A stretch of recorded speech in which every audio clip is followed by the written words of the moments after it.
Hitherto I have gone on vague lines.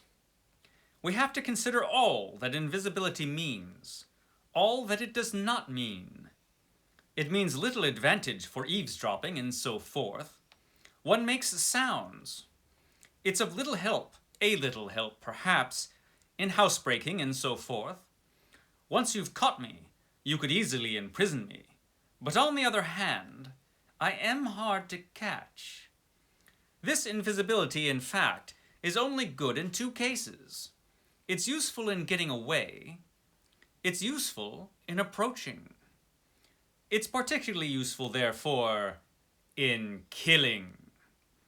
I can walk round a man, whatever weapon he has, choose my point, strike as I like, dodge as I like, escape as I like. Kemp's hand went to his mustache. Was that a movement downstairs? And it is killing we must do, Kemp. It is killing we must do, repeated Kemp. I'm listening to your plan, Griffin, but I'm not agreeing, mind. Why killing? Not wanton killing, but a judicious slaying. The point is, they know there is an invisible man, as well as we know there is an invisible man. And that invisible man, Kemp, must now establish a reign of terror.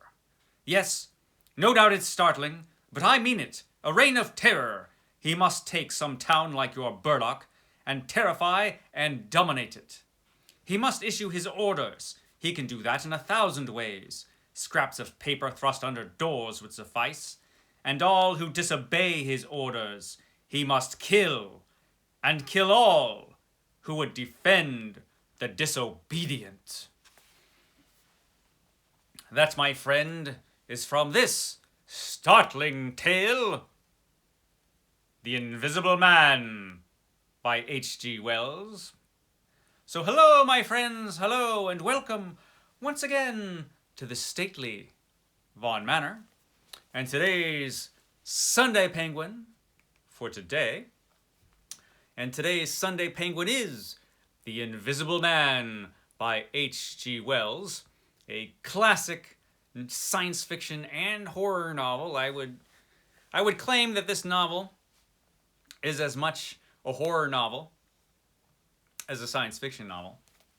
This was published, I wrote it down. This was published in Pearson's Weekly. It was serialized in Pearson's Weekly in 1897. And it tells the story of a fellow we all know. We all know the Invisible Man. He's much like Frankenstein and Dracula in that he has become a horror icon. Ever since this story was published, and then they came out with the brilliant Universal film of The Invisible Man. The Invisible Man is one of the classic Universal monsters because of that really great film version of The Invisible Man. So this tells the story of Griffin, a scientist who finds a way to make himself invisible. Now, once he does this, he finds himself in a bit of a bind. So he's invisible, this guy, Griffin. And that means, it causes all sorts of problems for this guy. And he wants to find a way to become visible again. And in the beginning of this book, we have a mysterious stranger who is, in fact, the Invisible Man. And he comes to an inn in a small town. And he's very grumpy and mysterious. He's covered head to toe in bandages underneath his clothes. His face is covered up, and all you see is this shiny nose, which, of course is fake. And so he's staying at this inn, and he's very weird. He's a very weird guy. Wants to be left alone. Has lots of strange bottles and scientific instruments that come to the inn. And so he's there working, trying to find a way to cure his malady. Everything goes horribly wrong, and things begin to go south in this story. Now the problem is that Griffin has become unhinged. something about the process of becoming invisible has altered his mind. Probably that, and also his experiences of being invisible and having to deal with it. Something has made him snap this guy, and he becomes an invisible lunatic, which is unfortunate. The last thing you want an invisible man to be is insane and kind of a psychopath, and the invisible man is that. And you could tell that just from that little bit that I read when he's talking to Dr. Kemp. Now, he goes to Dr. Kemp for help. Dr. Kemp is a guy he knew, and so he goes to him for help. But he, also has all these terrible plans at this point about causing all kinds of havoc, and it's interesting. It's a great book. This book works on numerous levels. One of the most interesting things about this book is H.G. Wells. He took this idea, this fantastic idea of a person becoming invisible, which is something that people have thought about probably forever. What can I get away with if no one could see me? And he shines a realistic light on it. What would it actually be like if you were invisible? If you were invisible, your clothes, of course, would stay visible because it's not magic that makes this guy invisible. So just his body becomes invisible. And so in order to remain invisible, he can't wear clothes, so he's naked all the time. And being naked all the time, exposed to the elements, can be difficult and dangerous. And all of the hardships and shortcomings of being invisible, he talks about in this book, which makes it interesting.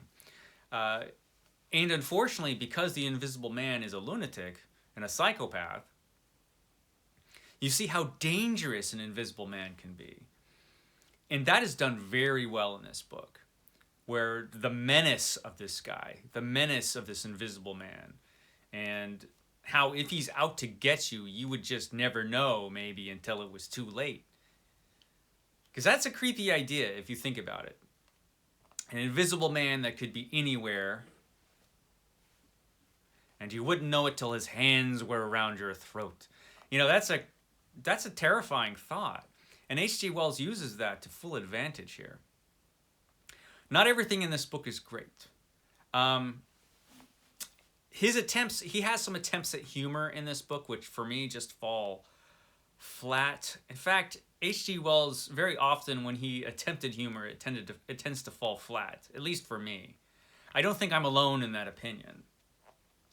And I think that's the thing that doesn't work in this book. Whenever the humor shows up in here, for me, it doesn't work. It's the more horrifying aspects that work in this book.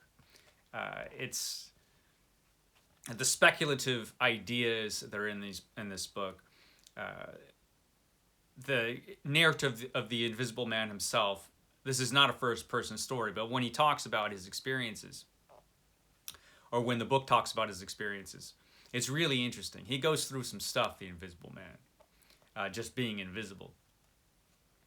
And of course, the danger that he poses is really kind of gripping. So there's some good stuff in this book. It's a short little book. It's been very influential because it's such a great idea. They've made innumerable movies about invisible people.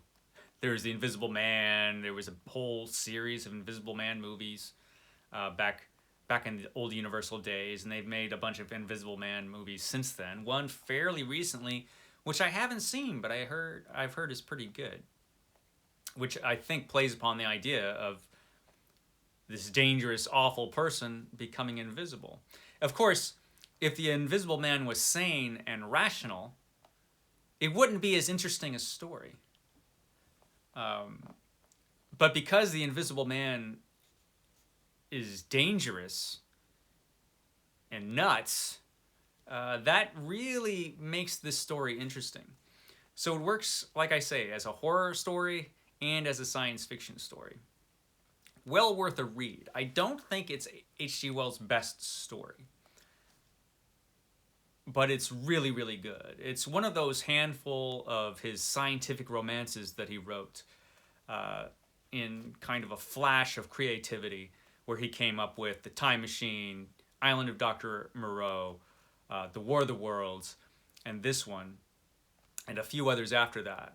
There was like this blast of creativity where he created all of these fantastic early science fiction novels that have influenced everything ever since.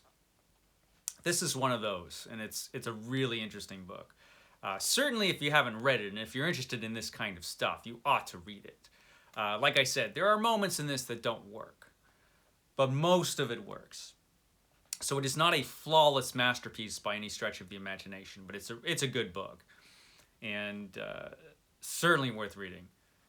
So yeah, The Invisible Man. This is your Sunday Penguin for today. Come back tomorrow when we have a tag. I've got a tag for you on Tag Tuesday this week. And then, of course, Epic Comic Book Wednesday. And later on this week, I have got a review of Rebecca by Daphne du Maurier.